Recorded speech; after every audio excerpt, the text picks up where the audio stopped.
Gift ಬಂತು ಅಂತ ಖುಷಿ ಪಡಬೇಡಿ. ಯಾರು ಏನು ಅಂತ ಪರಿಶೀಲನೆ ಮಾಡಿ.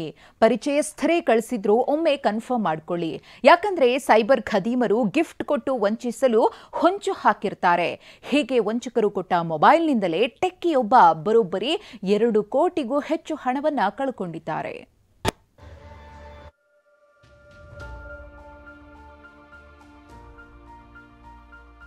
ಪ್ಯಾನ್ ಕಾರ್ಡ್ ಅಪ್ಡೇಟ್ ಆಗಬೇಕು, ಆಧಾರ್ ಕಾರ್ಡ್ ಔಟ್ಡೇಟ್ ಆಗಿದೆ.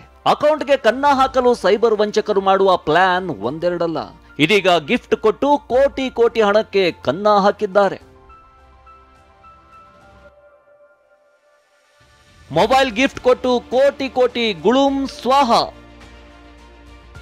ಟೆಕ್ಕಿ ಬಳಿ 2.80 ಕೋಟಿ ದೋಚಿರುವ ಸೈಬರ್ ವಂಚಕರು.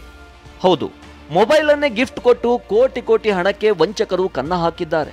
ಬೆಂಗಳೂರಿನ ವೈಟ್ ಫೀಲ್ಡ್ನ ಟೆಕ್ಕಿಗೆ ಅವರ ಅಕೌಂಟ್ ಇರುವ ಬ್ಯಾಂಕ್ ಹೆಸರಿನಿಂದ ಪಾರ್ಸಲ್ ಬಂದಿತ್ತು. ಓಪನ್ ಮಾಡಿದಾಗ ಅದರಲ್ಲಿ ರೆಡ್ಮಿ 13C ಮೊಬೈಲ್ ಇತ್ತು. ಜತೆಗೊಂದು ಲೆಟರ್ನಲ್ಲಿ ನಿಮ್ಮ ಸಿಬಿಲ್ ಸ್ಕೋರ್ ಚೆನ್ನಾಗಿದೆ, ಲಕ್ಕಿ ಡ್ರಾನಲ್ಲಿ ನೀವು ಮೊಬೈಲ್ ಗೆದ್ದಿದ್ದೀರಾ ಅಂತ ಶುಭಾಶಯ ತಿಳಿಸಿದ್ರು. ಇದರಿಂದ ಖುಷಿಯಾದ ಟೆಕ್ಕಿ ಖುಷಿಯಿಂದಲೇ ಮೊಬೈಲ್ ಓಪನ್ ಮಾಡಿ ತನ್ನ ಸಿಮ್ ಹಾಕಿದ್ದ. ಅಲ್ಲದೆ ಎಲ್ಲ ಮಾಹಿತಿಗಳನ್ನ ಅಪ್ಡೇಟ್ ಮಾಡಿದ್ದ ಅಷ್ಟೇ. ನೋಡ್ತಿದ್ದಂತೆ FD ಇಟ್ಟಿದ್ದ ಹಣದಲ್ಲಿ 2.89 ಕೋಟಿ ಮಂಗಮಾಯವಾಗಿತ್ತು.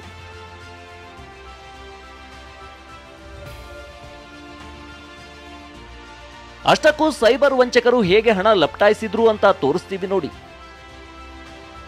ಸೈಬರ್ ವಂಚಕರು ಗಿಫ್ಟ್ ಮೊಬೈಲ್ಗೆ ವಂಚನೆಗೆ ಬಳಸುವ ಆಪ್ಗಳನ್ನೇ ಮೊದಲೇ ಇನ್ಸ್ಟಾಲ್ ಮಾಡಿದ್ರು.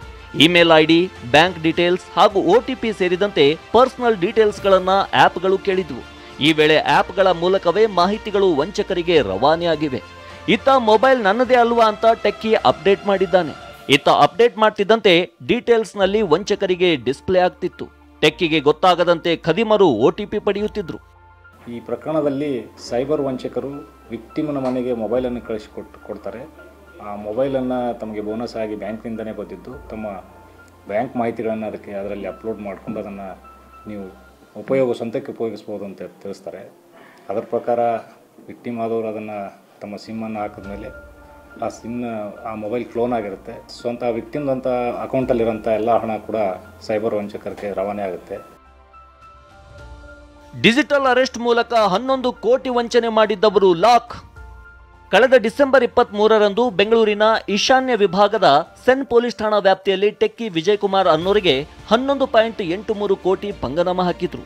ಟೆಕ್ಕಿಗೆ ಕರೆ ಮಾಡಿದ್ದ ಸೈಬರ್ ವಂಚಕರು ಡಿಜಿಟಲ್ ಅರೆಸ್ಟ್ ಸೋಗಿನಲ್ಲಿ 11.83 ಕೋಟಿ ಹಣ ಸುಲಿಗೆ ಮಾಡಿದ್ರು. ಈ ಕೇಸನ್ನ ಬೆಂಗಳೂರಿನ ಈಶಾನ್ಯ ವಿಭಾಗದ ಸೆನ್ ಪೊಲೀಸರು ಭೇದಿಸಿದ್ದಾರೆ. ತನಿಖೆ ವೇಳೆ ಸೂರತ್ ಚಿನ್ನದ ವ್ಯಾಪಾರಿಗೆ 7.5 ಕೋಟಿ ಹಣ ಹೋಗಿರೋದು ಪತ್ತೆಯಾಗಿತ್ತು. ಅಲ್ಲಿ ಧವಲ್ ಶಾ ಅನ್ನೋ ಚಿನ್ನದ ವ್ಯಾಪಾರಿಯನ್ನ ಬಂಧಿಸಿದ್ರು. ಈ ವೇಳೆ ಹಲವು ವಿಚಾರಗಳು ಬೆಳಕಿಗೆ ಬಂದಿದ್ದು, ಮುಂಬೈನಿಂದ ಚಿನ್ನದ ವ್ಯಾಪಾರಿ ಬಳಿ ವ್ಯವಹಾರ ಮಾಡಿದ್ದ ತರುಣ್ ಮತ್ತು ಕರಣ್ ಅನ್ನೋರನ್ನ ಬಂಧಿಸಿದ್ದಾರೆ.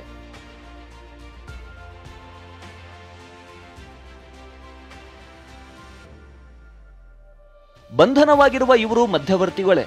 ಡಿಜಿಟಲ್ ಅರೆಸ್ಟ್ ಮಾಡಿದ ಅಸಲಿ ಕಿಂಗ್ ಪಿನ್ ದುಬೈನಿಂದ ವರ್ಕ್ ಮಾಡಿರುವುದು ತನಿಖೆಯಲ್ಲಿ ಗೊತ್ತಾಗಿದೆ. ಪೊಲೀಸರು ಆ ನಿಟ್ಟಿನಲ್ಲಿ ತನಿಖೆ ಕೈಗೊಂಡಿದ್ದಾರೆ. ಪ್ರಜ್ವಲ್, TV9 ಬೆಂಗಳೂರು.